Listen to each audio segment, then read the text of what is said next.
Hi friends, நம்ம அன்னம் சீரியலில் இப்போ இன்ட்ரெஸ்டிங்காக போயிட்டுருக்குன்னா பல பிரச்சனைகள் வந்துருச்சு. சரவணனுக்கு எல்லா உண்மைகளும் ரம்யா பற்றின விஷயங்கள் எல்லாம் தெரிஞ்சு ரம்யா வீட்டை விட்டு வெளியே அனுப்பிட்டாங்க. ரம்யாவும் எதுவுமே சொல்லாமல் வீட்டை விட்டு வெளியே போயிட்டாங்க. புயலுக்கு பின்னாடி ஒரு அமைதி இருக்குன்னு சொன்ன மாதிரி தான் இப்போ இந்த கதையில் போயிட்டுருக்கு. ஸோ இந்த ப்ரோமோவை ஃபுல்லாக பாருங்கள். அப்போ தான் ப்ரோமோக்கான இன்ட்ரெஸ்ட் என்ன, சீன்ஸ் என்ன, ட்விஸ்ட் என்ன அப்படிங்கிறது உங்களுக்கு தெரியும். அதுக்கு முன்னாடி இந்த வீடியோக்கு ஒரு லைக் கொடுத்துட்டு இன்னும் நம்மளை சப்ஸ்கிரைப் பண்ணாமல் இருந்தீங்கன்னா தயவு செஞ்சு கொஞ்சம் சப்ஸ்கிரைப் பண்ணிக்கோங்க. வாங்க இப்போ நம்ம வீடியோக்குள்ளே போயிடலாம். அதுக்கு முன்னாடி உங்களுக்கு கார்த்தியை பிடிக்கும்னு நினச்சிங்கன்னா கார்த்தி சூப்பர்னோ, அன்னம் பிடிக்கும்னா அன்னம் சூப்பர்னு சொல்லிட்டு கமெண்ட் பண்ணுங்க. வாங்க இப்போ நம்ம வீடியோக்குள்ளே போயிடலாம். ஏற்காடுல இருந்து கிளம்பி வந்த அன்னம், கார்த்தி, ரம்யா, சரவணன் 4 பேரும் 2 கப்பிள்ஸ். அப்போனா அப்படி சொல்லணும்னா 2 கப்பிள்ஸ்ன்னு சொல்லலாம். ஸோ 2 கப்பிள்ஸும் வராங்க. வீட்டுக்கு வந்ததுக்கு அப்புறமா நம்ம அண்ணன் மாமாவுக்கு உடம்பு சரியில்லை இல்லையா, ஸோ சண்முகம் கிட்ட எல்லா விஷயத்தையும் கேட்டு விசாரிச்சு ரம்யா தான் இதுக்கு காரணம் எல்லாத்தையுமே டிஸ்கஸ் பண்ணிட்டாங்க. டிஸ்கஸ் பண்ணிட்டு நம்ம சண்முகமும் அண்ணத்தை பற்றி ரொம்பவே பெருமைப்படுறாங்க.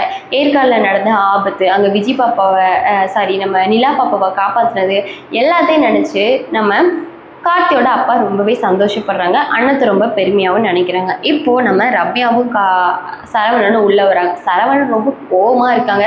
ஆனால் ரம்யாக்கே தெரியாது சரவணன் கோவமாக இருக்காங்க அப்படிங்கிற ஒரு விஷயம். சரவணன் கோவமாக ரூமுக்குள்ளே போயிட்டு கதவை சாத்திட்டு அதுக்கப்புறம் தான் சரவணன் ரொம்ப கோவமாக வராங்க. அப்போ தான் ரம்யா கிட்ட சரவணனோட அம்மா, என்னம்மா நல்லா இருக்கியா, உனக்கு காஃபி போட்டு தருவா, அது போட்டு தருவா, இது போட்டு தருவான்னு சொல்லிட்டு ஹாலில் ரம்யாவுக்கு காஃபியும் போட்டு கொடுக்குறாங்க. ரம்யாவும் காஃபி குடிச்சிட்டு ரொம்ப கூலாக உட்காந்துட்டு இருக்காங்க. ரம்யாவோட அம்மாவும் ரம்யாவை பார்க்குறக்காக வராங்க.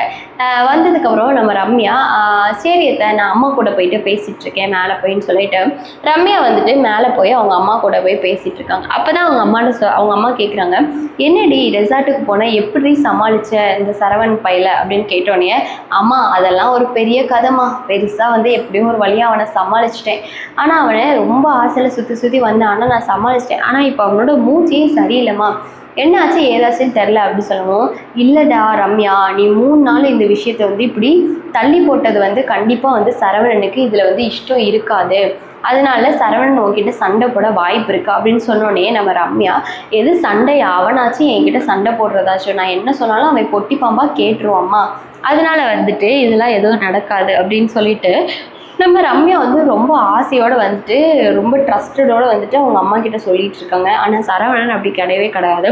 இப்போ சரவணனை பார்க்குறதுக்காக நம்ம கார்த்தியும் போகிறாங்க. ஏன்னா சரவணனை அந்த வில்லன்கள்லாம் பிடிச்சி வச்சுருந்தாங்கல்ல, அதுக்கப்புறம் இந்த வில்லன்கள்லாம் விட்டுட்டாங்க. அதுக்கப்புறம் தான் ஏற்காடுலேருந்து இவங்களே எல்லாருமே சேர்ந்து வந்திருக்காங்க. அப்போ தான் கார்த்தி சரவணன் கிட்டே போகிறான். போயிட்டுட்டு, சரவணா நான் அவங்ககிட்ட கொஞ்சம் பேசணுண்டா அப்படி சொல்லிட்டு கேட்க, உடனே சரவணன் சொல்கிறாங்க, இப்போ நான் யார்கிட்டையும் பேசுகிற மூடில் இல்லை, தயவு செஞ்சு ரூமை விட்டு வெளியே போ அப்படின்னு சொல்லிடுறாங்க. உடனே கார்த்தி, என்னடா ஆச்சு, இப்போ ஏன்னா என்கிட்ட சம்மந்தமே இல்லாமல் கோவப்படுறேன், நான் அவங்ககிட்ட ஒரு விஷயம் பேசணும்னு சொல்கிறேன் இல்லைடா அப்படின்னு சொன்னே.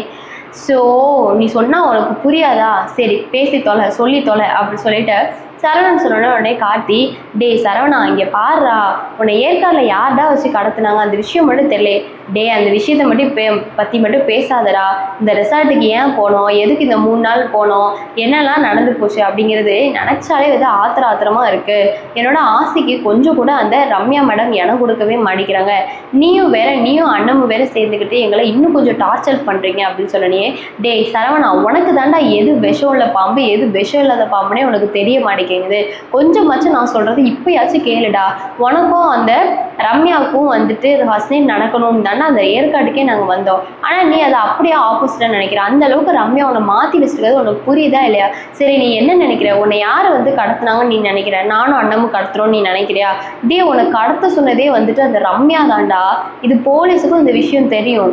அதனால தான் நீ ஃபர்ஸ்ட் நைட்டு விட்டால் நீ ஃபர்ஸ்ட் நைட்டுக்கு ரம்யாவை போட்டு டார்ச்சர் பண்ணுவது தான்.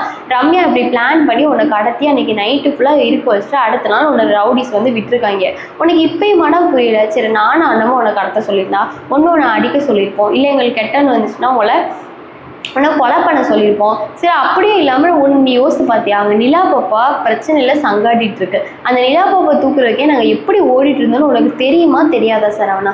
இப்போ அந்த நேரத்தில் போயிட்டு ஒன்றை கடத்துறதுக்கு உங்கள் ஃபர்ஸ்ட் நைட்டை தடுக்கிறதுக்கு நாங்கள் ஏதாச்சும் பிளான் பண்ணுவோமா? நீ ஏன் சொல்லுடா. நானும் அண்ணவும் ரூமுக்கு ரூமுக்கு கூட வரல. நைட்டில் இருந்து அங்கேயே தான் நின்றுட்டு இருந்தோம் அந்த விஷயம் நடக்கும்போது. நாங்கள் எங்கடா ரூமுக்கு வந்தோம், நாங்கள் எங்கே ரவுடிஸுக்கு கால் பண்ணி உன்னை வந்து கடத்த சொல்லுவோம், நீ இதை கொஞ்சம் லாஜிக்காக யோசிச்சு பாடுறா. இங்கே பாரு, நீ ரம்யாவோட மைண்ட் செட்லேருந்து வெளியே வந்து ஒரு தனி மனுஷனாக ப்ராக்டிக்கலாக யோசிப்பாரு. அப்போவே உனக்கு புரிய வரும் எங்கள் மேலே எந்த தப்பும் இல்லை, இதுக்கான காரணம் வந்து ரம்யா தானே உனக்கு கண்டிப்பாக புரிய வரும். ஆனால் இதெல்லாம் நீ யோசிச்சு பார்க்காம ரம்யாவோட வழியிலேயே நீ சிக்கி கிடக்கிறடா. ஏதோ ரம்யா உனக்கு மை வச்ச மாதிரி நீ சிக்கி கிடக்கிறடா. ஏன்னா உனக்கு இதை பற்றிலாம் வந்துட்டு புரியவே மாட்டேங்குது. கொஞ்சமாச்சும் யோசிப்படுறா சரவணா. உன் வயசுக்கும் உன் ஆளுக்கும் உன் மூளைக்கும் நீ எவ்வளோ யோசிக்கலாம். இப்படி சின்ன பிள்ளை மாதிரி ஒருத்தவ சொல்கிறதே கேட்டு யோசிச்சுட்டு இருக்கேடா அப்படின்னு சொன்னோடனே உடனே அப்போ தான் வந்துட்டு நம்ம சரவணன் வந்து யோசிக்கிறாங்க. சாரி, கார்த்தி சொல்கிறதும் கரெக்டாக தான் இருக்குது. ஆமாம், அப்படி கார்த்தியும் அண்ணமும் கடத்துகிற மாதிரி இருந்துச்சுன்னா எதுக்காக கார்த்தி வந்து நம்மளுக்கு கால் பண்ணி பேசணும்? அதுவும் இல்லாமல் அவங்க அந்த ஸ்பாட்டில் தான் நின்னாங்க. ஒருவேளை கார்த்தி சொல்கிற மாதிரி ரம்யா மேடம் தான் நம்மளை கடத்திருப்பாங்களோ அப்படிங்கிற ஒரு டவுட் வருது. சரி, அந்த ரவுடிஸ் கிட்டேருந்து ஃபோட்டோ கேட்டிருந்தோம்ல, அந்த ஃபோட்டோவை அந்த ரவுடி நம்மளுக்கு ஸ்க்ரீன்ஷாட் எடுத்து ஷேர் பண்ணலை. சரி, இது எந்த நம்பர்லேருந்து வந்திருக்குன்னு பார்க்கலாம் அப்படின்னு சொல்லிட்டு சரவணன் வந்து ஃபோன் எடுத்து அந்த ஃபோட்டோவை வந்து பார்க்குறாங்க. அப்போ அந்த ஸ்க்ரீன்ஷாட்டில் என்ன இருக்குன்னா ரம்யாவோட நம்பர் தான் இருக்குது. ரம்யா கிட்ட பேசி வச்ச கான்டாக்ட்ஸ் தான் இருக்குது. அப்போ தான் வந்துட்டு நம்ம சரவணனுக்கு ஒரு யோசனை வருது. அப்போது கார்த்தி சொல்கிறது கரெக்டு தான். இவ்வளோ நாள் நம்ம தான் வந்துட்டு இந்த ரம்யாவை கண்மூடித்தனமாக நம்பிட்டு இருந்தோம். ஆனால் இனிமேலும் இந்த ரம்யாவை கண்மூடித்தனமாக நம்பக்கூடாது. அதனால இந்த ரம்யா பற்றின விஷயங்கள்லாம் தெரிஞ்சிச்சு. அப்படியே இந்த ரம்யா கெட்டவளாக இருந்தாலும் அவளை ஏற்றுக்கிற மனப்பக்குவம் எனக்கு இருந்தாலும், ஆனால் என் கூட வாழ்றதுக்காக அவள் இந்த வீட்டுக்கு வரலைங்கிற உண்மையே வந்து தெரிய வந்துச்சு அப்படின்னு சொல்லிட்டு சரவணன் உடனே கோவமாக கார்த்திகிட்ட எதுவுமே பேசாமல் ஹாலுக்கு போயிட்டு அப்பா அம்மா ரம்யா எல்லாரும் வாங்க அப்படி சொல்லிட்டு எல்லாரையும் வர சொல்கிறாங்க. எல்லாரும் என்னாச்சு ஏதாச்சுன்னு தெரியாமல் வராங்க. வந்ததுக்கப்புறமா தான் நம்ம சரவணன், எனக்கு இந்த வாழ்க்கை பிடிக்கல, எனக்கு இந்த கல்யாணம் பிடிக்கல, இந்த ரம்யா மேடம் வந்துட்டு எப்படி வந்து வெளியே முனிசிபாலிட்டி கமிஷனராக இருக்கிறாங்களோ அதே மாதிரி தான் வீட்டுக்குள்ளேயும் இருக்காங்க. எனக்கு ஒரு பொண்டாட்டியாக ஒரு நாள் ஒரு நிமிஷம் கூட இவங்க இருந்தது கிடையாது. இவங்க எவ்வளோ பெரிய நல்லவங்களாக இருந்தாலும் ஆனால் எனக்கு ஒய்ஃபாக இருக்க இஷ்டம் இல்லைன்னா அவங்க இந்த வீட்டை விட்டு கிளம்பிக்கிட்டே இருக்கலாம். ஏய் ரம்யா, நீ முனிசிபாலிட்டி கமிஷனராக இருக்கணும்னா அதுக்கான இடம் இந்த வீடு இல்லை. இந்த வீட்டுக்கு நல்ல ஒரு மருமகளாகவும் எனக்கு நல்ல பொண்டாட்டியாக இருக்கணும்னா மட்டும் இல்லைன்னா இந்த வீட்டை விட்டு வெளியே போ அப்படின்னு சொல்லிட்டு சரவணன் வந்து கத்திட்டாங்க. இப்போது இதில் ஒரு சின்ன ஒரு வருத்தம் என்னென்னா, ப்ரோமோ பார்க்கும்போது சரவணனோட வாய்ஸே வந்து சேஞ்ச் பண்ணி வச்சுருந்தாங்க.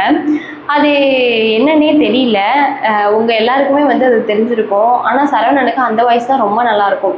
சரவணன் வந்து சரியான காமெடி பீஸ் மாதிரியும் இருப்பாங்க, ஒரு நேரத்தில் கெத்தாகவும் இருப்பாங்க. ஸோ அவரோட ஆக்டுமே ரொம்ப நல்லாயிருக்கும்.